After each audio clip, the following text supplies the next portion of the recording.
Hello नमस्कार दोस्तों, कैसे हैं आप सब। स्वागत करती हूँ आप सभी का आपके अपने चैनल प्रियंका हिंदी एकेडमी में। साथियों, हम सभी जो है हिंदी व्याकरण, आधुनिक हिंदी व्याकरण और रचना, ये डॉक्टर वासुदेव नंदन प्रसाद जी की बुक का अध्ययन कर रहे हैं। इसमें जो है हम सभी जो है प्रारंभ से पढ़ रहे हैं हिंदी भाषा, जो अध्याय 1 है व्याकरण खंड का, अध्याय 1 हिंदी भाषा। और इसे हम सभी पढ़ते हैं, समझते चलते हैं और इसके साथ साथ जो उपयोगी प्रश्न बनने के लायक होते हैं, जो हमारी परीक्षा में जिनकी आने की संभावना होती है, उन सभी प्रश्नों पर हम सभी विशेष ध्यान देते हुए चलते हैं। तो इस क्रम में इसकी 2 क्लास पहले भी हो चुकी है। तो उसमें भाषा का विकास, स्वरूप और हिंदी भाषा की उत्पत्ति और हिंदी भाषा का संक्षिप्त परिचय, यानी कि हिंदी का नामकरण कैसे हुआ, ये सब हम लोगों ने देख लिया है पिछली क्लास में। ठीक है। और अगर आप हमारे नए प्रतियोगी हों तो आप चाहें तो अपनी इच्छा अनुसार उस क्लास को देख सकते हैं। अब इसके बाद हम सभी देखेंगे हिंदी का क्षेत्र। आज हम सभी देखेंगे हिंदी का क्षेत्र, हिंदी का महत्व और हिंदी की विशेषताएं डॉक्टर वासुदेव नंदन प्रसाद के अनुसार। ठीक है।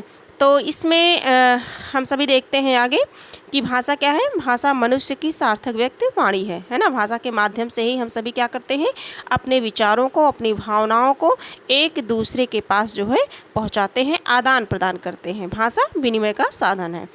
और ये सब हम लोगों ने पढ़ लिया था कि अपभ्रंश के कितने भेद बताए गए थे, 7 भेद बताए गए थे, है ना। ये सौर, सेनी, पैसाची, यहाँ से प्रश्न बनते हैं।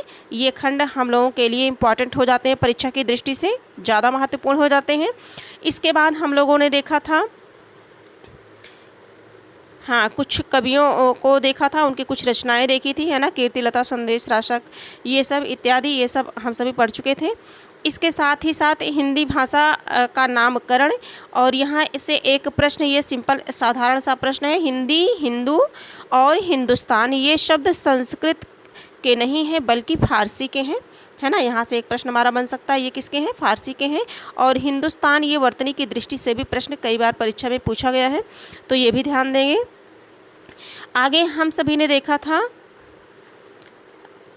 ये सारी चीज़ें हो गई थी।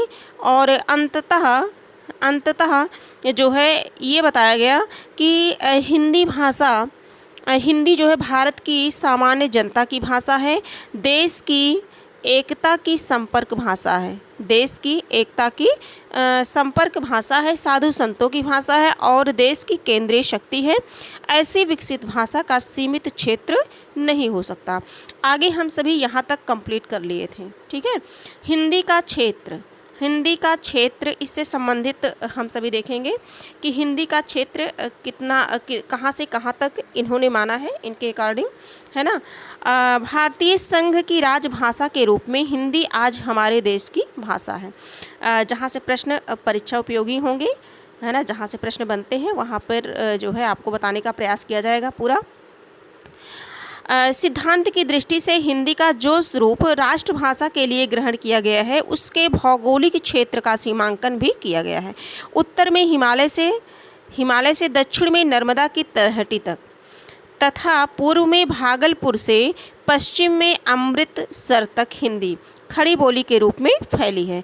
और साहित्य, पत्रकारिता, स्कूल, कॉलेज, प्रशासन, विधानसभा और विधान परिषदों में हर दिन व्यवहार में आती है। ये हम सभी क्या पढ़ रहे हैं, हिंदी के क्षेत्र के बारे में चर्चा कर रहे हैं।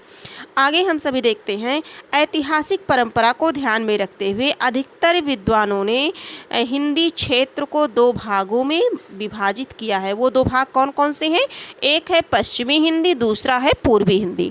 एक है हमारा पश्चिमी हिंदी, दूसरा है पूर्वी हिंदी। इन दोनों क्षेत्रों में हिंदी की अनेक बोलियां भी प्रचलित हैं, जो अब प्रायः घरों में ही व्यवहृत होती हैं। हिंदी क्षेत्र को खंड खंड कर देने का अब समय नहीं रहा। भाषा विज्ञान की दृष्टि से भले ही ऐसा करना कदाचित ठीक हो, पर हिंदी की समृद्ध परंपरा और उसकी प्रवाहमान सामाजिकता को ध्यान में रखते हुए ऐसा करना उचित नहीं होगा। यह तो सच है कि हिंदी आज भी सभी क्षेत्रीय सीमाओं को तोड़ चुकी है। क्या पूरब, क्या पश्चिम, क्या देश और क्या विदेश, सभी दिशाओं में यह गतिमान है। ठीक है, और जो भाषा गतिमान होती है उस भाषा का विकास होता है पूर्ण रूपेण। देश की केंद्रीय शक्ति ज्यों त्यों मजबूत होती जाएगी, हिंदी और भी समृद्ध होती जाएगी। राजनीतिज्ञों से अधिक इसे जनता का बल प्राप्त है, अतः इसके नष्ट होने का कोई भय नहीं है। इस प्रकार से हम लोगों ने देखा कि हिंदी का क्षेत्र देख लिया कि ये कहाँ से कहाँ तक है। हिंदी का जो क्षेत्र है हमारा, ये जो हिंदी का जो क्षेत्र है, ये अभी हम लोगों ने देखा कि ये उत्तर में हिमालय, दक्षिण में नर्मदा नदी की तलहटी तक, और पूर्व में भागलपुर से पश्चिम में अमृतसर तक, ठीक है, खड़ी बोली के रूप में फैली हुई है। और साहित्य में, पत्रकारिता में, ये सब तो आप परिचित ही हैं। स्कूल कॉलेजों में, प्रशासन में, विधानसभा और विधान परिषदों में भी हर दिन ये व्यवहार में आ रही है। ठीक है, और विद्वानों ने इन्हें कितने भागों में बांटा है? 2 भागों में, एक पश्चिमी हिंदी और दूसरा क्या है? पूर्वी हिंदी। और आगे हम सभी देखते हैं, ये जो भाषा है हमारी हिंदी, ये गतिमान है ना, और इसका जो है दिन प्रतिदिन विकास जो है होता चला आ रहा है। अब हम सभी देख लिए इसके क्षेत्र से हम सभी परिचित हो गए। अब इसका देखेंगे कि इसका महत्व क्या है। ठीक है, संसार में कुल मिलाकर के लगभग 2800 भाषाएं हैं, जिनमें 13 ऐसी भाषाएं हैं जिनके बोलने वालों की संख्या 8 करोड़ से अधिक है। संसार की भाषाओं में हिंदी भाषा को तृतीय स्थान प्राप्त है। संसार की भाषा में हिंदी भाषा को तृतीय स्थान प्राप्त है। इसके बोलने वालों की संख्या 30 करोड़ के आसपास है। भारत के बाहर Burma, Lanka, Mauritius, Trinidad, Fiji, Malaya, Suriname, दक्षिण और पूर्वी अफ्रीका भी हिंदी बोलने वालों की संख्या काफ़ी है। एशिया महादेश की भाषाओं में हिंदी ही एक ऐसी भाषा है जो अपने देश के बाहर बोली और लिखी जाती है। ठीक है, तो हिंदी का इतना महत्व है। आगे देखते हैं, हिंदी हमारे देश में युग युग में विचार विनिमय का माध्यम रही है। युग युग से यह केवल उत्तर भारत की भाषा ही नहीं, बल्कि दक्षिण भारत के प्राचीन आर्यों जैसे वल्लभाचार्य, विट्ठल, रामानुज, रामानंद, इन सभी से तो आप विधिवत परिचित हैं, है ना। तो जो है आदि ने भी इसी भाषा के माध्यम से अपने सिद्धांतों और मतों का विचार किया था। हिंदी भाषी राज्यों के संत कवियों जैसे आसाम के शंकर देव, महाराष्ट्र के नामदेव, है ना, और ज्ञानेश्वर, गुजरात के नरसिंह मेहता, बंगाल के चैतन्य इत्यादि ने इसी भाषा को अपने धर्म और साहित्य का माध्यम बनाया। आज हिंदी किसी न किसी रूप में पूरे देश में प्रचलित है। आगे देख लेते हैं, हिंदी एक जीवित और सशक्त भाषा है। हिंदी कैसी भाषा है? एक जीवित और सशक्त भाषा है। इसने अनेक देशी और विदेशी शब्दों को अपनाया है। इनकी पाचन शक्ति कमज़ोर नहीं है। इनसे अन्य भाषाओं की ध्वनियों, शब्दों, मुहावरों और कहावतों को अपने अंदर पचाया है। इसने अन्य भाषाओं की ध्वनियों, शब्दों, मुहावरों और कहावतों को अपने अंदर पचाया है। इस प्रकार हिंदी ने अपने शब्द भंडार और अपनी अभिव्यक्ति को समृद्ध किया है। हिंदी एक जीवित भाषा है। कैसी भाषा है? एक जीवित भाषा है। हिंदी एक जीवित और सशक्त भाषा है। ठीक है, सशक्त भाषा है। इसका प्रचार प्रसार बढ़ता जा रहा है। हिंदी एक सरल भाषा है, जिसके कारण इसका व्यवहार देश के कोने कोने में हो रहा है। ये तो हम लोगों ने देख लिया कि हमारे हिंदी का कितना महत्व है। ठीक है, हिंदी के क्षेत्र से हम सभी परिचित हो गए, और हिंदी का कितना महत्व है ना, इससे भी हम सभी परिचित हो गए। और किस बुक से? डॉक्टर वासुदेव नंदन प्रसाद जी की जो बुक है, आधुनिक हिंदी व्याकरण और रचना। ये सभी प्रतियोगी के लिए इम्पॉर्टेंट है। ये सीरीज हम लोगों ने हमने स्टार्ट की है कि ये स्टार्टिंग से पढ़ेंगे, है ना, कि इसमें जो है एक एक टॉपिक जो है पूरा स्टार्टिंग से पढ़ेंगे, जो हम सभी के लिए उपयोगी होगा, उन्हें हम सभी सीखेंगे। हिंदी की विशेषताएं, अब हम देखेंगे हिंदी की विशेषताओं के बारे में। हिंदी की कुछ अपनी विशेषताएं हैं। हिंदी की विशेषताओं से कभी कभी प्रश्न बन जाता है। अन्य भारतीय भाषाओं की तरह हिंदी भी संस्कृत पर आधारित है। इसकी अपनी प्रकृति है, पर इसने संस्कृत का अंधानुकरण नहीं किया। इसने संस्कृत वर्णमाला और उच्चारण को अपनाया और संस्कृत की अधिकतर ध्वनियों को क्या किया, ग्रहण किया। संस्कृत वांग्मय देवनागरी लिपि में लिखित है, हिंदी ने भी उसी लिपि को स्वीकार किया है। कौन सी लिपि? देवनागरी लिपि। इसमें ध्वनि प्रतीकों, स्वर और व्यंजन का क्रम वैज्ञानिक है। स्वरों में ह्रस्व स्वर के लिए अलग अलग मात्राएं हैं और जो है और स्वरों की मात्राएं निश्चित हैं। अल्प प्राण और महाप्राण ध्वनियों के लिए अलग अलग लिपि चिन्ह हैं। जैसे का के लिए अल्प प्राण ध्वनि है और खा के लिए महाप्राण ध्वनि है। अल्प प्राण और महाप्राण जब हम सभी वर्ण विचार का अध्ययन करेंगे तो वहाँ पूर्णतः जो है स्पष्ट करेंगे, है ना, कंप्लीट वहाँ हम सभी देखेंगे। यहाँ ये विशेषता में रखा गया है, तो इसकी जो विशेषता है उसे हम सभी देख रहे हैं। का अल्प प्राण ध्वनि और खा महाप्राण ध्वनि, लेकिन रोमन में खा के लिए स्वतंत्र लिपि नहीं है, है ना। क्या है देखते हैं, जो है जैसे इसीलिए जैसे के में एच मिला करके तब खा लिखा जाता है, किसमें? रोमन लिपि में, ठीक है, रोमन लिपि में। और हमारे यहाँ का के लिए अल्प प्राण और खा के लिए महाप्राण, और खा अपने के लिए क्या है, स्वतंत्र लिपि चिन्ह। रोमन में खा के लिए स्वतंत्र लिपि चिन्ह नहीं है, इसमें के और एच मिला करके तब ये जो है खा लिखा जाता है। यह गद्यात्मक और व्यवहारिक लिपि है। इसमें पहले जिन ध्वनियों के लिए चिन्ह नहीं थे उन्हें बाद में बना लिया गया है, जैसे का, खा, गा, जा, फा, आ, ए इत्यादि। इनमें 3 संयुक्त व्यंजन हैं, है ना। छा हो गया, त्रा हो गया और क्या हो गया, ज्ञा हो गया। आगे देखते हैं हम सभी इसमें, हाँ, ज्ञा हो गया। इनके अतिरिक्त कुछ और भी आवश्यक व्यंजन गढ़ लिए गए हैं, जैसे डा, ड़ा और ढा। इनमें जिसे द्विगुण बोलते हैं, है ना। वर्णों के उच्चारण नाम उच्चारण के अनुरूप है, पर अन्य लिपियों में ऐसी बात नहीं है। यहाँ तो वर्ण जैसा है उसका सामान्य उच्चारण वैसा ही होता है। ये हमारे यहाँ की विशेषता है, हमारी हिंदी की।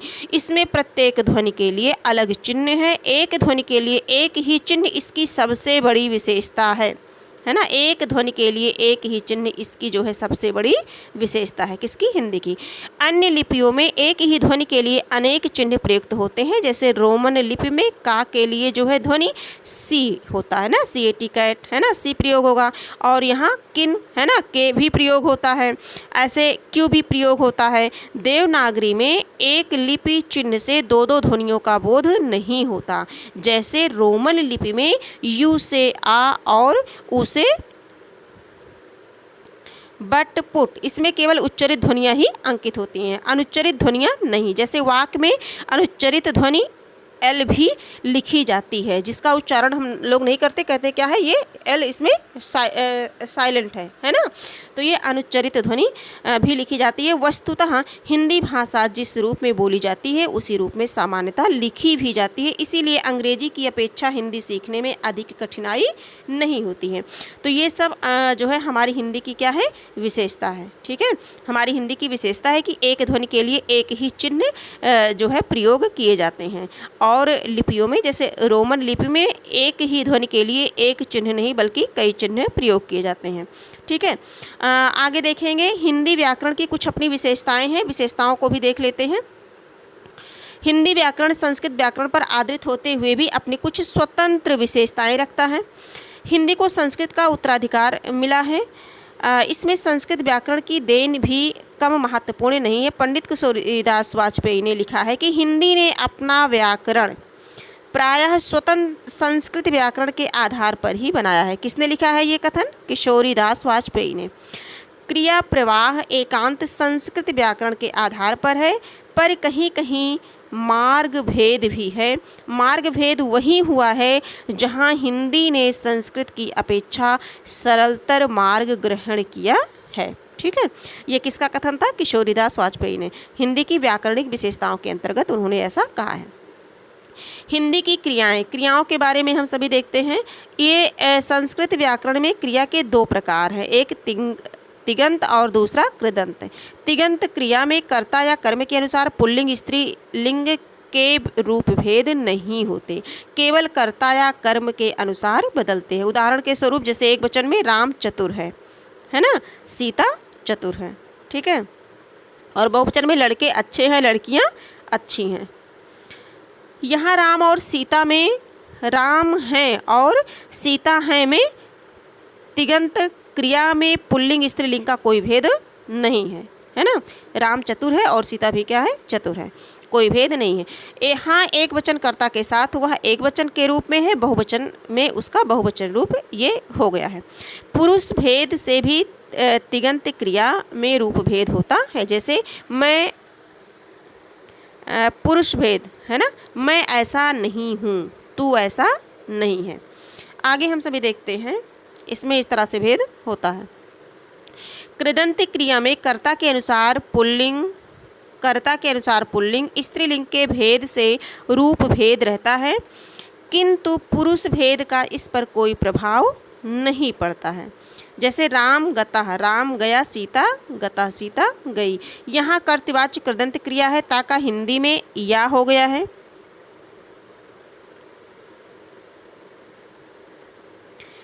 और उसे फिर पुल्लिंग व्यंजक प्रत्यय रूप गया या स्त्री व्यंजक प्रत्यय रूप गई कर दिया गया है, ठीक है। आगे हम सभी देखते हैं, ये रही हिंदी की क्रिया से संबंधित कुछ बातें। प्रायः हर भाषा में क्रिया के दो रूप होते हैं, हिंदी में भी ये रूप वर्तमान है, किंतु पंडित किशोरीदास वाजपेयी के मतानुसार हिंदी ने कृदंत क्रियाओं को अधिक पसंद किया है, क्योंकि यह बहुत सरल और स्पष्ट है। हिंदी की सरलता का यह एक प्रमुख कारण है कि इसकी अधिकांश क्रियाएं क्या हैं, कृदंत हैं। हिंदी की अधिकांश क्रियाएं क्या हैं, कृदंत हैं। हिंदी की विभक्तियों के बारे में अब हम सभी देखते हैं। क्रियाओं में दो क्रियाएं है ना, तिगंत और कृदंत, जिनमें कृदंत क्रियाओं को जो है ज़्यादा प्रमुखता दी गई है, ठीक है। आगे हम सभी देखते हैं, क्योंकि यह बहुत ही सरल और स्पष्ट है, कौन, कृदंत क्रियाएं।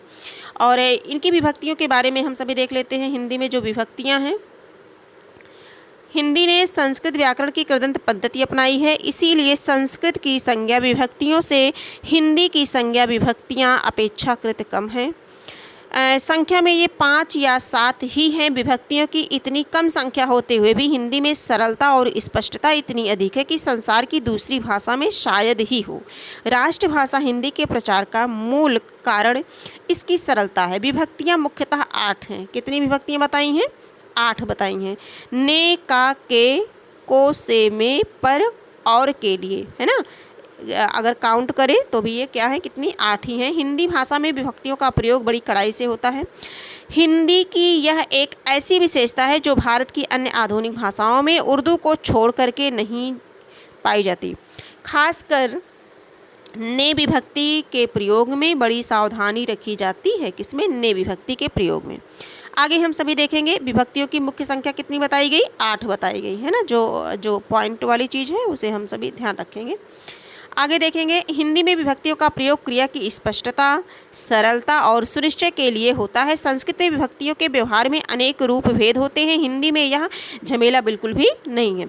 वस्तुतः हिंदी व्याकरण ने संस्कृत व्याकरण को अधिकाधिक सरल बनाया है। हिंदी ने संस्कृत व्याकरण की अधिकतर उलझनें दूर कर दी हैं।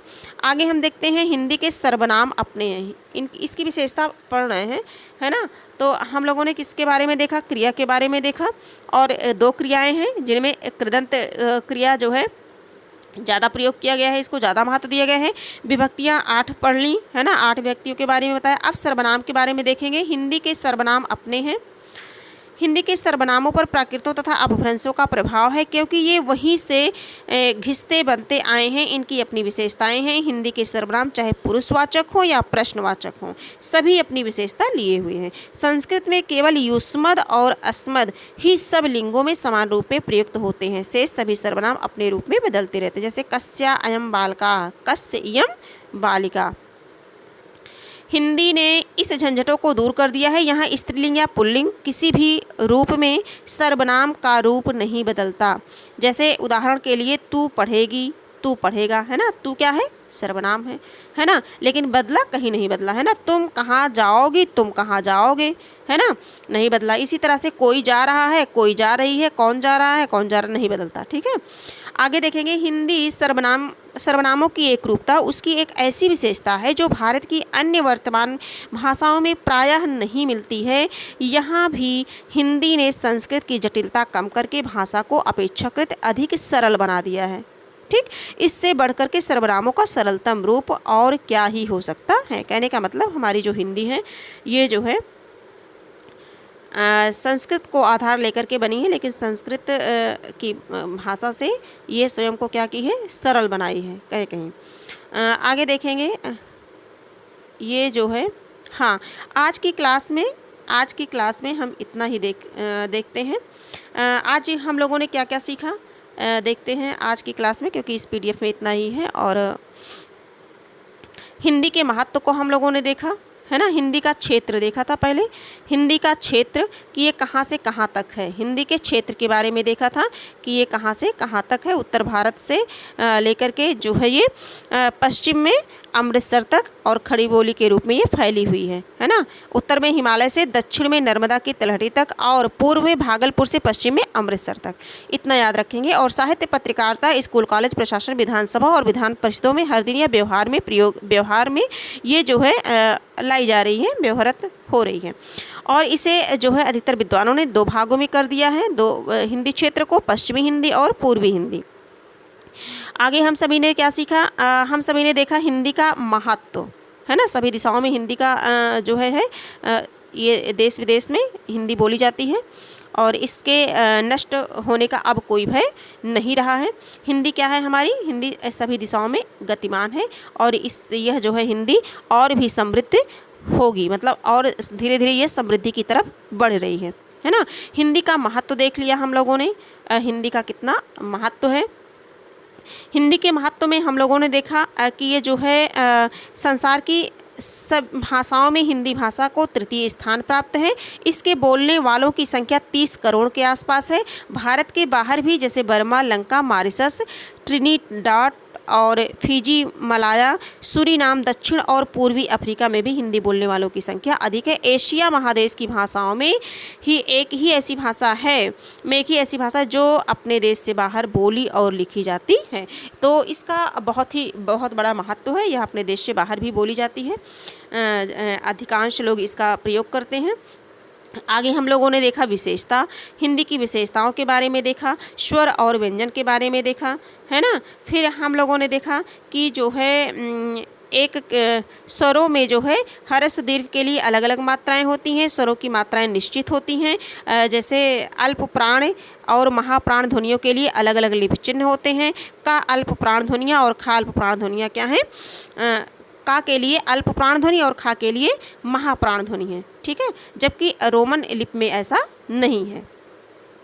आगे हम सभी ने क्या सीखा हम लोगों ने हिंदी की व्याकरणिक विशेषता, और इसमें एक कथन है, ये पंडित किशोरीदास वाजपेयी से संबंधित कथन हम लोगों ने देखा। इन्होंने क्या कहा, इसे पढ़ना जरूरी है। हिंदी ने अपना व्याकरण प्रायः संस्कृत व्याकरण के आधार पर ही बनाया है।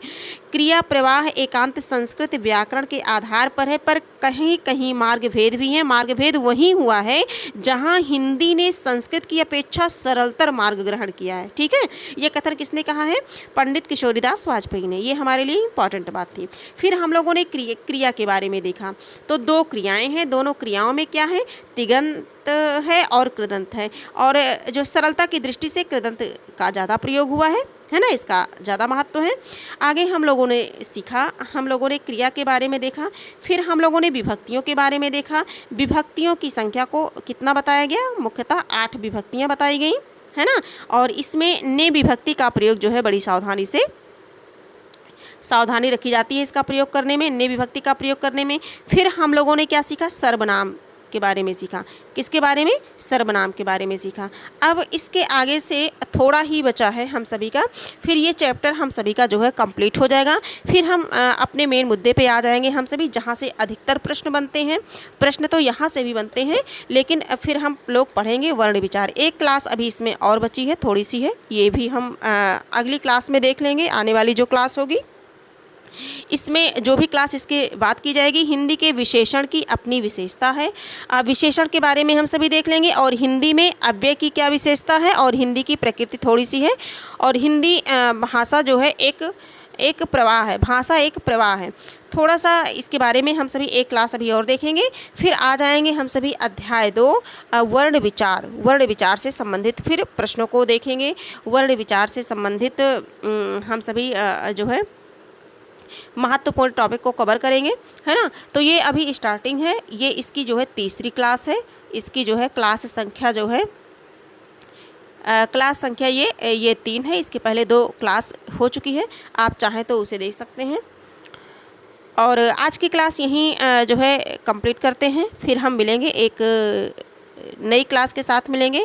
और ये क्लास अगर आपको उपयोगी लगी हो, हेल्पफुल लगी हो, इससे अगर थोड़ा भी आपको समझ आ रहा हो कि हाँ ये आपके लिए उपयोगी है, तो आप अगर हमारे नए प्रतियोगी हों, नए भाई बहन हों, तो आप इसे लाइक और सब्सक्राइब कर दीजिए और कर लीजिए। कुछ आप मित्रों के साथ शेयर कर दीजिए, जिससे ये क्लास उन तक भी पहुंच सके।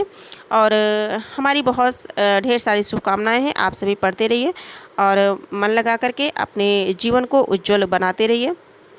अपने कर्म के प्रति, अपने लक्ष्य के प्रति विशेष ध्यान दीजिए, क्योंकि जीवन में अपने लक्ष्य को निर्धारित करना बहुत ही ज़रूरी है ना। तो ज़्यादा नहीं, बस इतना ही। फिर हम मिलेंगे एक नई क्लास के साथ, नई ऊर्जा के साथ, नए आत्मविश्वास के साथ। फिर हम सभी मिलेंगे और इसी तरह से वासुदेव नंदन प्रसाद जी की बुक आधुनिक हिंदी व्याकरण और रचना से ये सीखने और सिखाने की प्रक्रिया में हम सभी लगातार क्लास लेते रहेंगे। फिर मिलेंगे हम, तब तक के लिए।